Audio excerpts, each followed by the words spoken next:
Use case number 11, create contact records based on create n contacts field on the account record. So based on the field value of create n contacts, now you could put 2 here, 4 here. The value that you put here, the number that you put here, those many contacts should be created on the from the account record trigger. Okay, so we will be taking this on the create or an insert route. Whenever the account is getting inserted and the create n contacts has a value, the number that is provided there is the number of contacts we'll be creating as part of the account or associated to the account. Okay, so let's go ahead and do this. So I'll go to Salesforce and I already have my account trigger open from the last use case. This will be after insert, right? Do you think this should be after insert? Yes, because we are creating related records again, right? So related records will be on after, and in this case we are considering the insert scenario.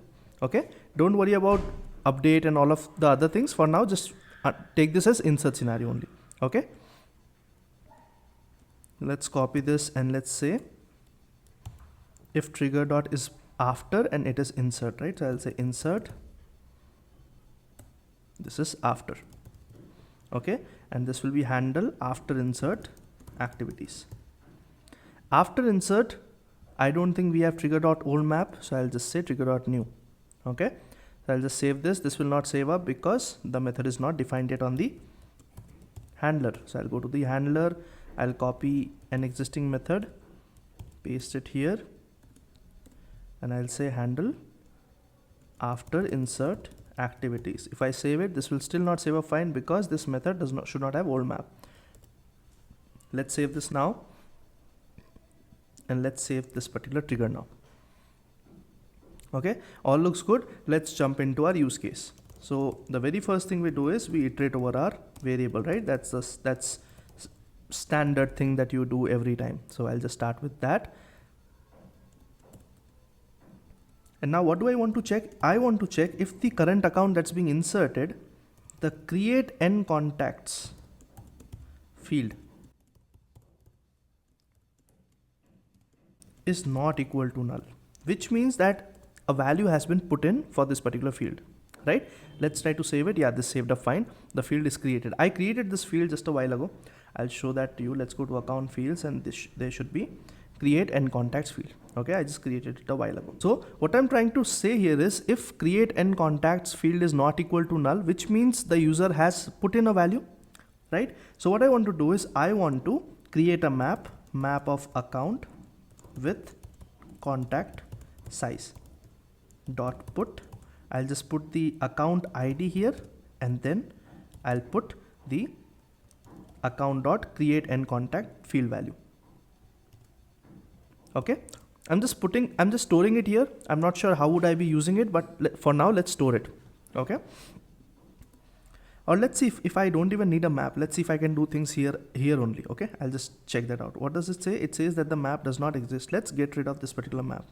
Okay, now I have to create child records, correct? So what I can do here is I can say contact con equal to new contact, and here I can say con dot first name equals account dot name. I can just pick whatever is on the account level, and then I can say con dot account ID equals account dot ID. The parent will be, the relationship will be associated, and con dot rating, I'll just set it as cold for now. Okay, I'm just trying to fill in 1 or 2 extra parameters. But now what is the real game? The real game is I want to create how many contacts, the number that has been mentioned here. So what I need to do is I need to iterate over this particular variable. I'll say integer I equals 0, I less than create n contacts, I plus plus. This is how you declare a loop variable in Apex, right? So I'll just go ahead and say paste this stuff here, and now the contact instance and the contact records will be created as many times as the create n contact field has a value. So let's say that the user created an account record with 5 as the value here. So this will run for 0, 1, 2, 3 and 4. Okay, that would give you 5 records. So now what I can do is I can say account name plus I can put a value here.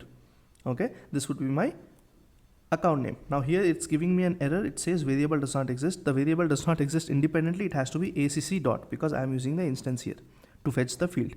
Cool. So this error has gone away. What is this? It says variable does not exist rating. I think rating does not exist on the contact record. So let's leave it to this. Okay. So I'm saving it with this. Now the records that are being created, the instances that are being created have to be inserted into the database also, right? And we cannot insert it here. We are on the for loop. So we would hit some governor limits. So we can just simply create a list. We can say con list.add con.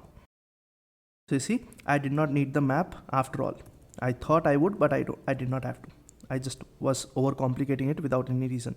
So when all the contact records will be added to the contact list, I can come outside this particular for loop and say if con list is not empty, which means some contact record has been created or contact instance has been created, I'll say insert con list. Okay, what is the error? It says variable does not exist. Of course it does not exist. I did not define it yet. I'll say list of contact con list equals new list of contact. Save. This should save up fine. Yeah, it did. Okay, now let's go ahead and try to test it out. So I'll create a new account record because I'm doing an insert scenario. I'll say contact creation as the name, and here I'll put create n contacts. Where is the create n contacts field? Do we have it here? I think I might. Yeah, this one right here. So I'll say 4 and I'll say save. Let's see what happens. This says required fields are missing, last name is missing. So the problem is that we are creating a contact record, and for a contact record the first name and the last name are mandatory. I think the last name is mandatory, so let's move this to the last name. If it gives me an error for the first name, we'll populate that also. Okay, let's try this out and let's now click on save. This saved up fine, so the last name was mandatory.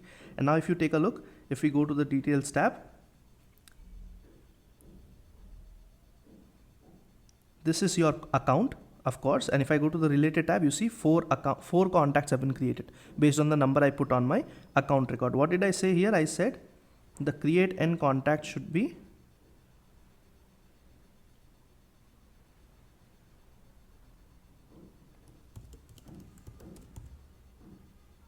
I don't see the field here. Maybe it's not here. I just have to refresh it maybe. But if I see, I have 4 contacts created, and each one of them are associated to this particular account, and they have the ith value added as well, because I added that plus I towards the end to segregate them, right? This thing right here. So you have been able to create multiple related records based on a value on the parent record. Okay, let me quickly refresh this tab and let's see. Refresh. Let's go to recently viewed. This is the contact creation account record, and if I take the details tab, look, it says create and contacts is 4. Right now, if I were to tell you, if I modify this field now, okay, and if I say 6, what should happen? Ideally 2 more contacts should be added. There are 4 already, 2 should be added. What event would you have to write? You would have to write the after update event, correct? So it would be very much similar to what you see here, but I would encourage you write the after update scenario for this same requirement. Try doing that and see if you are able to save the record and get 2 more records created. Okay, so try this exercise and you should be able to get it. All right, so that was about use case 11.